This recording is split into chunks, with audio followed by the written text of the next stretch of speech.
Hi, super quick. Hey, I just wanted to leave a little bit of feedback for the assignment this week. One, I wanted to let you know I really enjoyed your assignment that you put together. I could tell that you enjoyed doing it.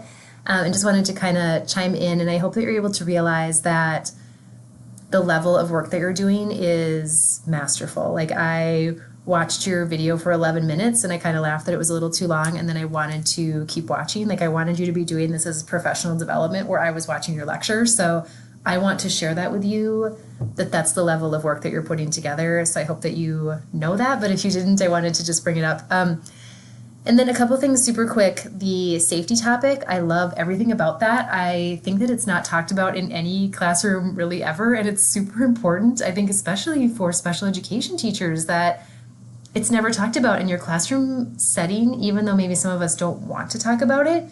It's really important. Do you have scissors out in your classroom? Is your desk arranged in a way where if you're working with setting 3 EBD high school students, that you have an escape route? Is your classroom set up in a way that it's safe? And I think that safe can really be defined in a ton of different ways. And this is just like has wheels spinning in my head right now. So I like love that. The other thing that you talked about that just right now is making my brain explode is this book without any pictures.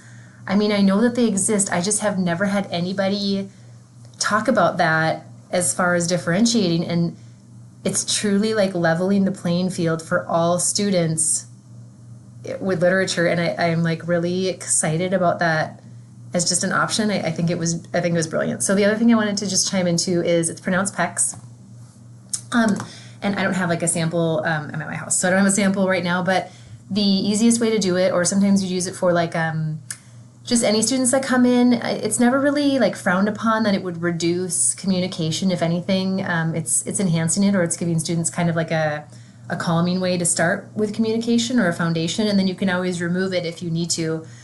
So it's never anything where it's like, oh, that's going to hinder communication. But so I'd get like a small plastic strip, and you probably have some different art supplies that would work, and then you could even just go on Google, right, and then like laminate a couple of the really, really basic ones, like the ones that are like a greeting, like hello, how are you, yes, no, stop, things like that, or all done is one that I always would do with them, kind of the sign piece as well. And then I usually would just use like Velcro strips that are on there, so if you had multiple students, maybe like their name is on there, maybe your name's on there, or like a friend in the classroom, but those Velcro strips were always just like super easy to switch out. But again, like fantastic job on this assignment. It was too good for me to not give you some more feedback on it, so I hope that you really enjoyed working on it. All right, take care. Bye.